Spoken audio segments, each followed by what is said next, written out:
Eu quero aproveitar hoje, aqui nessa sexta-feira, fim de semana, para falar um pouquinho a respeito do modo com que dois importantes veículos de comunicação, ou redes de comunicação aqui do Rio Grande do Sul, estão tratando essa questão da guerra movida contra os nazi-terroristas do Hamas contra Israel. E a reação de Israel, que está tocando uma guerra contra o Hamas aí, asfixiando esses nazi-terroristas ali naquela faixa de Gaza. Eu quero tratar especificamente da RBS, que é a maior rede de comunicação aqui do estado, que vale a Rede Globo, né? Domina aqui os meios de comunicação de rádio, de televisão, de jornal, né? RBS TV, Rádio Gaúcha, Jornal Zero Hora. Eles têm outros veículos de comunicação, mas eles dominam esse cenário da comunicação aqui no Rio Grande do Sul. E depois quero falar um pouquinho também sobre a Rede Bandeirantes aqui do Rio Grande do Sul, que tem muito menos importância, né? Eles têm rádio AM, FM, uma televisão e por aí. E tem menos importância, mas tem importância, claro, não tem dúvida. Não só porque estão instalados aqui no Rio Grande do Sul com empresas e emissoras próprias, mas porque estão numa rede nacional, né? Não é, então não é pouca coisa. Então é Rede Globo e via RBS aqui e a Band, né? Vende a Band aqui. Mas vamos por partes, né? Como dizia o velho Jack o Estripador. Vamos por partes, né? Ou como os engenheiros costumam tocar as suas obras, muitos deles, né? Stop and go. Senhores, é o seguinte, olha, claro, vocês estão cansados de ouvir, ver e ler aí, todo mundo dizia, a maior vítima de uma guerra é a verdade. É, não é só de uma guerra, é de tudo, né? Nós estamos passando por isso aqui no Brasil. Essa história de fake news, o que é? É a mentira, né? Ou seja, é o contrário da verdade. Se passam notícias que são mentirosas, narrativas que são mentirosas, né? Mas até, sabem que eu acho que pior ainda do que a mentira é o que eu chamo de autocensura. Quando há uma autocensura, né? Eu até vou falar sobre isso aí quando me referir agora sobre a Band aqui do Rio Grande do Sul. Mas, enfim, vamos por partes, né? A questão da RBS. É que eu estava lendo hoje aqui esse jornalista da RBS aqui do Jornal Zero Hora, que é o principal jornal aqui do Rio Grande do Sul, Rodrigo Lopes. Aliás, a RBS aqui do Rio Grande do Sul é o único meio de comunicação, rede de comunicação, que mandou alguém lá para o Oriente Médio para ver a guerra, né? Não mandou para a faixa de Gaza, eles não deixam lá, né? Não, lá não tem liberdade de imprensa, né? Mas não mandou para a Cisjordânia também? Não, também não dá para mandar para a Cisjordânia, né? Para o Egito seria um pouco melhor, mas países árabes, nem pensar. Irã, ele seria esquartejado. Mas então está em Israel lá. Por quê? Porque é o único país democrático de toda aquela região lá. O único país democrático. Mas como aquilo que eu li uma vez, quando visitei a Alemanha, logo depois antes um pouquinho da queda do Muro de Berlim, eu visitei o Ministério do Interior, estava pintado lá numa parede assim, não deixe usar a liberdade para casar com a liberdade. Eu diria aqui para o Rodrigo Lopes, não use a democracia para acabar com a democracia. Israel está em guerra, hein? É guerra, tá? É guerra, meu caro. É como se você estivesse fazendo uma cobertura a partir dos Estados Unidos, da Rússia, do Japão, da Alemanha na Segunda Guerra Mundial. É guerra, né? Mas ele é um competente jornalista, o Rodrigo Lopes, tem feito um bom trabalho, eu acho. Eu acompanho todos os dias, eu recomendo, inclusive, a leitura, né? Mas acho que nesse artigo aqui ele está bem equivocado, né? A história cobrará o preço de Netanyahu. É o título, né? Por aí já dá para perceber de que lado ele está se colocando aí. Ele usa a história com H maiúsculo, mas ele está se colocando Claro, aí já do outro lado da história com H minúsculo aqui, né? Eu até escrevi sobre isso hoje de manhã no meu blog polibraca.com.br. O fato é que esse enviado da RBS a Israel, o Rodrigo Lopes, ele parece hoje aí que ficou meio sem assunto nessa sexta-feira e resolveu lacrar em cima do primeiro-ministro Benjamin Netanyahu, que nome, hein? Que compôs um governo de unidade nacional para combater os traiçoeiros nazi-terroristas do Hamas. Esse Benjamin Netanyahu, deixa eu desviar um pouquinho aqui do assunto com vocês, ele é uma figura realmente polêmica, né? Fez história, Israel. Há poucos dias eu estava dando uma olhadinha num documentário a respeito de um comando que foi lá para a Etiópia, não sei se estão lembrados, para tirar judeus negros que estavam lá na Etiópia sendo perseguidos, pois esse comando era comandado por um judeu que, para surpresa minha, foi o único que morreu, inclusive, na operação. É irmão do Benjamin Netanyahu. E hoje até os jornais estão dizendo aí, mas o filho do Benjamin Netanyahu, o primeiro-ministro, ele não está lá no fronte de guerra. Por favor, poupe-me, né? Poupe-me. Acho que alguém é idiota, né? Então, vou mandar o filho do primeiro-ministro para o fronte lá para ser capturado pelo Hamas e servir de elemento de chantagem, né? Como aconteceu, inclusive, com o filho do Stalin na Segunda Guerra Mundial, que foi capturado pelos nazistas da Alemanha, que entraram em contato com a União Soviética e disseram para o Stalin, olha, estamos com teu filho aqui, nós queremos fazer negócio, né? Vamos fazer uma transação aí. O Stalin está que nem o Benjamin em relação aos reféns, né? Não tem acordo. É guerra. Não tem acordo. Eles mataram o filho de Stalin. Bom, de qualquer maneira, o título desse comentário, de quase uma página inteira, olha só. É isso aí, ó. A história cobrará o preço de Netanyahu. O que ele quer dizer? O título do comentário quase diz tudo, né? O Rodrigo Lopes, ele começa por estranhar uma aliança de governo que foi promovida anteriormente pelo Bibi, assim que chama o Benjamin Netanyahu. Então, ele estava estranhando numa outra ocasião, né? Ele escreve sobre isso aí.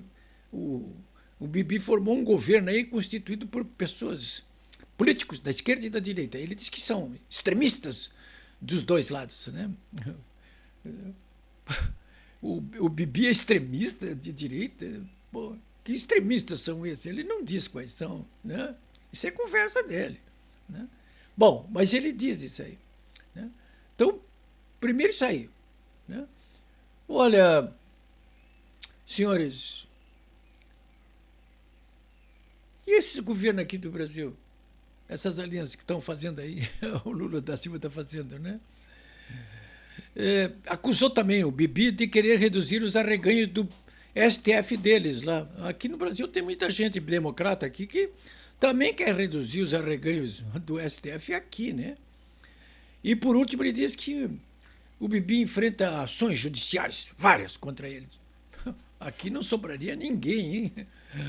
E não ia poder ser presidente aqui o Lula, nem o Bolsonaro, ninguém, né? Nem eu, né? Quem é que fala alguma coisa aqui no Brasil que não toma processo, né? Eu estou aí com uns 12, 13, 15, nem sei mais, né? Bom, ao fim e ao cabo, esse jornalista da RBS dá lições de estratégia militar. Olha só a ousadia dele, né? Para o governo do Bibi. Primeiro, ele diz, tem que melhorar os sistemas militares de alarmes contra ataques terroristas, já que, por displicência, o Bibi foi responsável pelos resultados dos ataques nazi-terroristas, né? Olha só, então, quer dizer, os responsáveis pelos ataques nazi-terroristas não são os terroristas do Hamas, mas é o Bibi porque ele devia ter evitado isso aí, com melhores sistemas de alarmes, né? E segundo, escreve ele quer que o Guigui, a Bibi e as forças militares esclareçam melhor de que forma vão atacar os terroristas na faixa de Gaza. Ele quer que as Forças Armadas de Israel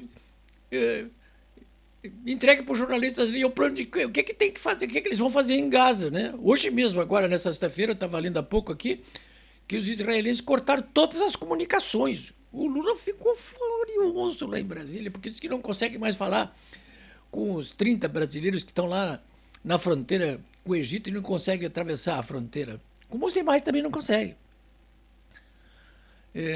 A mídia internacional hoje está dizendo que isso aí é um prenúncio de que a invasão agora é por terra, é guerra. É guerra. Não tem essa história não, sabe? Vai ser bonzinho. Não. Vocês viram, vocês dão uma olhada nesses documentários aí sobre a Segunda Guerra Mundial, a Primeira Guerra Mundial, a Guerra do Vietnã. Não tem essa conversa não, de quem ficar pela frente vai junto. Se avançar, vai junto. É guerra. E quem começou essa guerra foram esses nazis terroristas aí que invadiram Israel de uma maneira, inclusive, traiçoeira, matando, assassinando, inclusive crianças, decapitando crianças, bebês, tomando reféns, né? Então, olha, senhores, por último, ainda o Rodrigo Lopes, da RBS, ele se atreve a dizer aquilo que nem os israelenses sabem, né? Ou seja, ele está dizendo, é o fim da carreira para o bebê. É só porque ele quer, né? Bom, tem coisas na nossa imprensa aí que chega a ser até pior do que isso aí. Isso aí até não é o pior dos mundos. E por último, eu quero falar para vocês aí sobre a Band aqui do Rio Grande do Sul. Hoje mesmo, no meu blog, eu disponibilizei a informação de que a Band, a AM aqui, a rádio AM, a FM, elas decidiram censurar o programa Hora Israelita, que há 77 anos é transmitido aos domingos por esse grupo aí de São Paulo da Bandeirantes. Bom, a decisão de censura ela se estabelece da seguinte forma. Eu consegui uma cópia, inclusive, de um papo de um diretor da Band aí com o pessoal que faz o programa, né? Então diz o seguinte, olha, vocês primeiro têm que gravar esse programa. Manda para nós aqui, que nós vamos mandar para o nosso DIP aqui para ver se passa ou não passa, né? Vamos ver.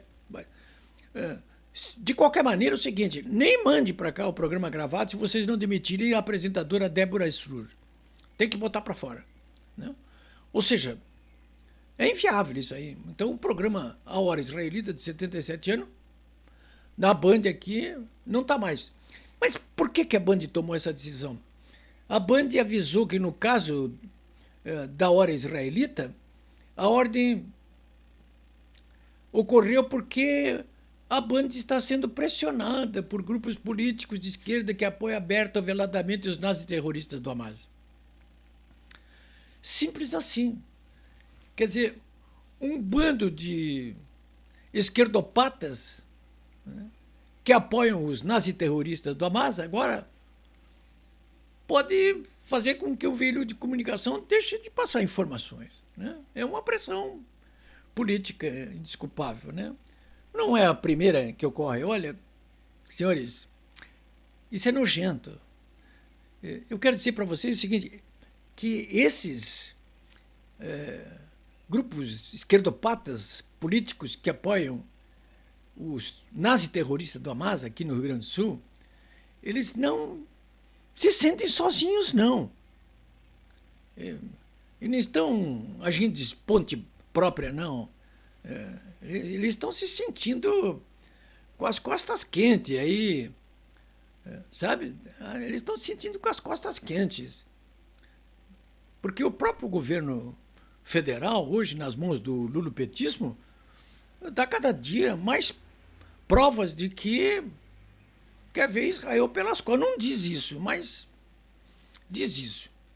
E olha, eu tenho por experiência própria para dizer para vocês o seguinte, que todas as vezes que um governo do PT assume o poder, até numa prefeitura, como foi o caso aqui de Porto Alegre, no governo de estado, como foi o caso aqui do Rio Grande do Sul, ou no governo federal, mais propriamente, como agora, inclusive, né, essa autocensura por parte da maior parte dos veículos de comunicação e das redes de comunicação, ela se estabelece para puxar o saco dos governos, para pegar verbas publicitárias mais abundantes. E quando eles não fazem isso por conta própria, e começam as pressões, né? A próprio Grupo Record aqui já começou a cortar cabeças aqui de jornalistas que tinham um tom mais democrático nos seus programas. Botou para a rua. Como foi o caso do jornalista Júlio Ribeiro, por exemplo, aqui. A Band com Milton Cardoso. Enfim, eu narro tudo isso aqui, ó, nesse livro, Vanguarda do Atraso. Essas pressões exercidas pelos governos do PT quando eles chegam ao poder. Senhores, aqui por sexta-feira é isso aí. Vamos aguardar os próximos acontecimentos.